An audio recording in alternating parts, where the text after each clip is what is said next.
मैं doctor Alka are, सहायक प्राध्यापक राजनीति शास्त्र, शासकीय महाविद्यालय अर्जुनगढ़ से। आज हम द्वितीय MA राजनीति शास्त्र द्वितीय सेमेस्टर के प्रथम प्रश्न पत्र के 4th यूनिट में कार्ल मार्क्स के बारे में कुछ जानकारी हासिल करेंगे। सबसे पहले मैं उनके जीवन परिचय के बारे में आपको बताना चाहूँगी।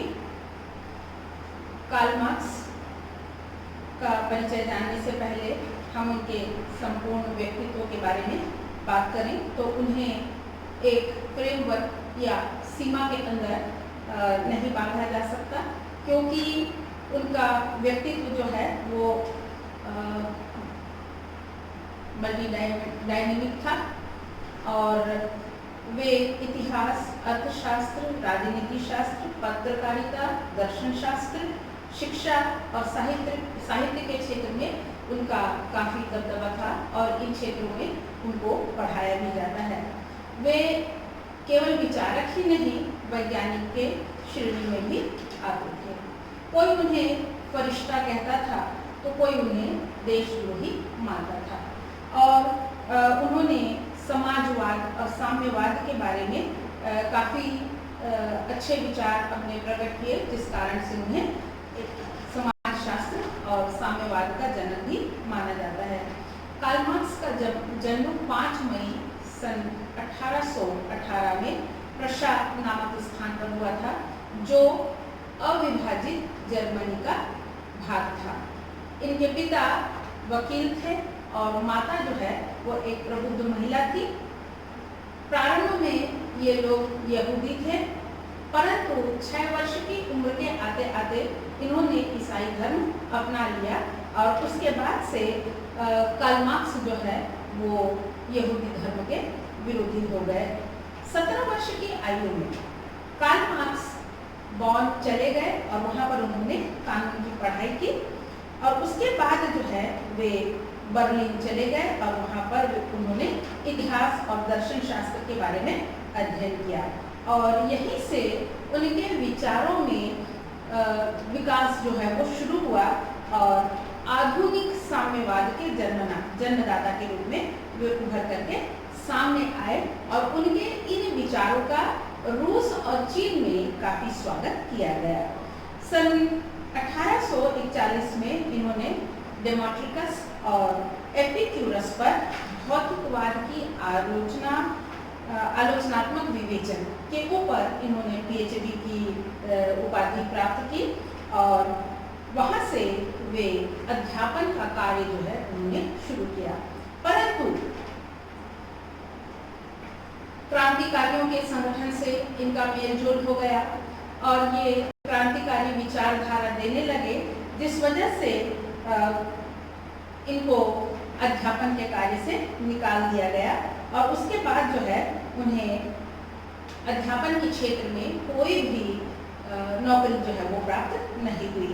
उसके बाद सन 1842 में ये पेरिस जा बसे और यहाँ पर उन्होंने एक जर्नल राइनलैंड का प्रकाशन जो है वो शुरू किया, जिसके अंतर्गत उन्होंने समाज सुधार और धर्म के विरोध में उन्होंने अपने विचारों को देना शुरू किया, जिस वजह से फ्रांस की सरकार जो है वो काफ़ी उद्वेलित हो गई और साथ ही साथ जर्मन की जो सरकार थी उसने फ्रांस की सरकार को यह कहा कि वह उन्हें वहाँ से बाहर निकाले, क्योंकि इनके विचारों से समाज में विभिन्न प्रकार की अशांति पैदा हो सकती है।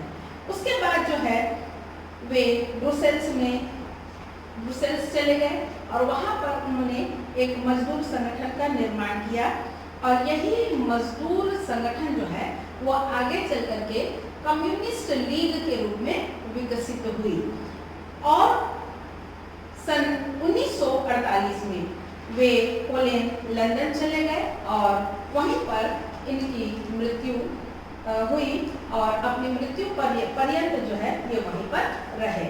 उसके बाद सन 1943 को वे प्राधो से मिले और प्राधो से मिलने के बाद इनकी विचारधारा में और परिवर्तन आया और इन्होंने उनके साथ मिलकर के फ्रेंच समाज का अध्ययन किया और सन 1844 को फ्रेडरिक एंजल्स के साथ इनका मिलना हुआ और फिर लगातार वे उनके साथ बने रहे और कई कम्युनिस्ट सिद्धांतों का प्रतिपादन जो है उनके साथ उन्होंने किया।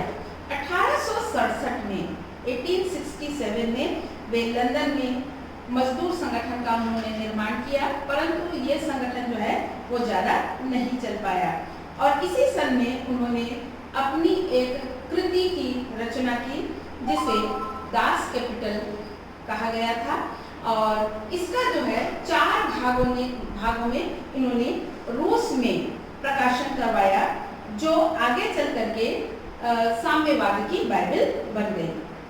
कार्ल मार्क्स जो है वो अपने विचारों में समाज में अमीरी और गरीबी की जो बढ़ती हुई खाई है उसके बारे में ये नियंत्रण के लिए सरकार का हस्तक्षेप चाहते थे और ये कहते थे कि यदि सरकार इस खाई को रोक ले तो समाज में बहुत से सुधार आ सकते हैं और इनका पूरा जीवन जो है गरीबी में बीता और सन 1883 में इनका देहांत हो गया और उसके पश्चात जो है मार्क्स के जितने भी विचार हैं वे मार्क्सवाद के रूप में प्रचलित हुए।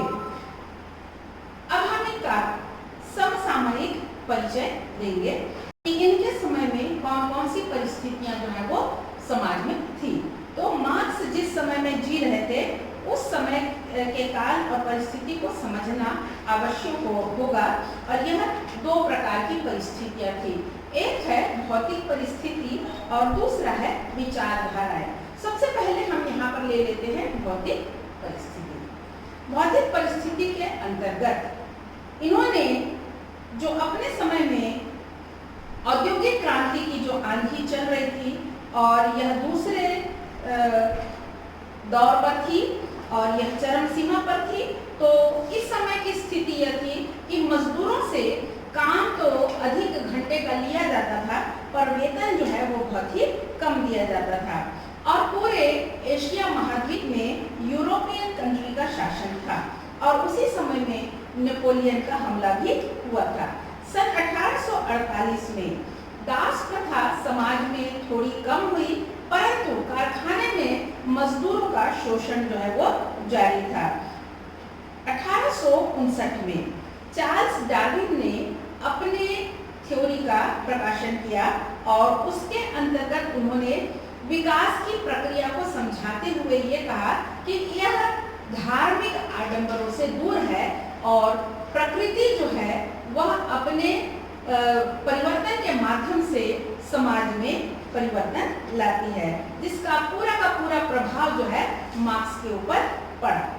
अब दूसरी जो परिस्थिति थी विचारधारा या आइडियोलॉजी, तो उस समय में कौन कौन सी विचारधाराएं जो है वो प्रचलित थी जिसका प्रभाव मार्क्स के ऊपर पड़ा। तो उस समय में जो अनुदारता है वह समाप्त हो रही थी और समाज में उदारता बढ़ रही थी और उपयोगितावाद का विचार जो है वो भी जोर पकड़ने लगा था। कांट, फिक्टे, हीगल, ग्रीन, ब्रेडले, बोसांके शोषण मुक्त समाज के बारे में अपने विचारों को दे रहे थे। साथ ही साथ हक्सले, सीमान आदि मनोवैज्ञानिक जो है वो भी समाज की परिस्थिति के ऊपर चिंतन कर रहे थे, जिसका प्रभाव जो है मार्क्स के ऊपर पूरी तरह से पड़ा। अराजकतावादी चिंतन के अंतर्गत ये कहा गया कि राज्य जो है वह मनुष्यों के शोषण का एक यंत्र है और इस विचारधारा को देने वाले गोडविन, क्रूथो, बुकलिन और टॉलस्टॉय जैसे विचारक थे।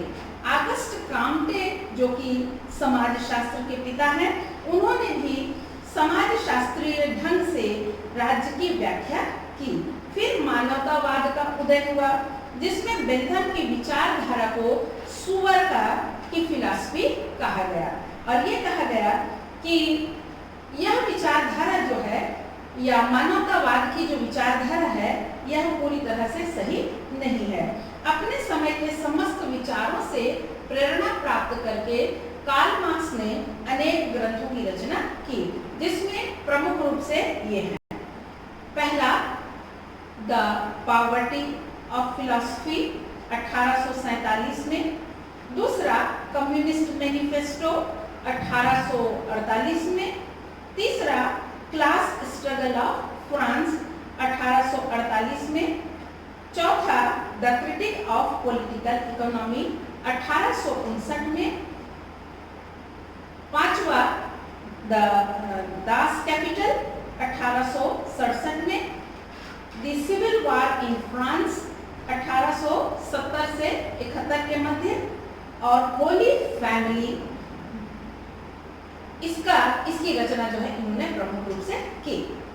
होली फैमिली में इन्होंने एक जबरदस्त नारा जो दिया, जो आज भी संसार में गूंजता है, वह है दुनिया के मजदूरों एक हो।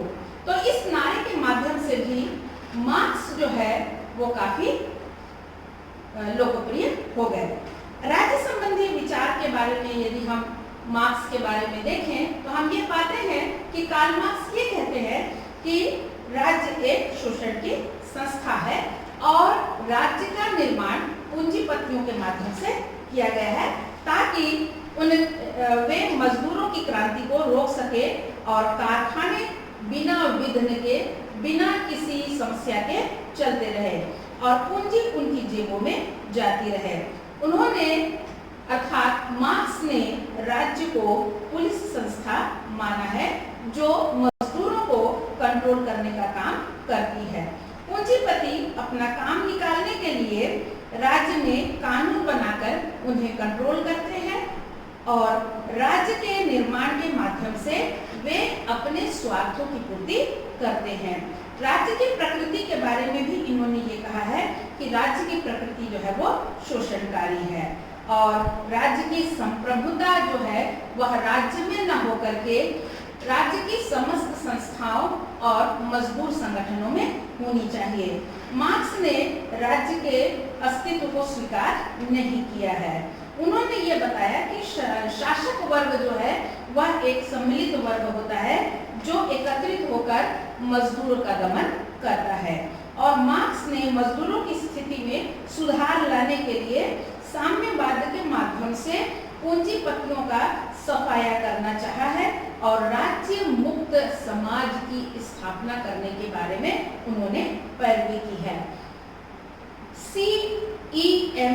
जोड ये कहते हैं कि साम्यवाद निश्चित रूप से साधन का सिद्धांत है। समाज की पूंजीवादी व्यवस्था को समाजवाद में बदल के दो सिद्धांत बनाए गए हैं, एक है वर्ग संघर्ष और दूसरा है श्रमिक वर्ग का बलपूर्वक सत्ता निर्माण करना। लेनिन ये कहते हैं कि यदि समाजवाद में थोड़ी सी बिजली मिला दी जाए तो वह साम्यवाद हो जाएगा।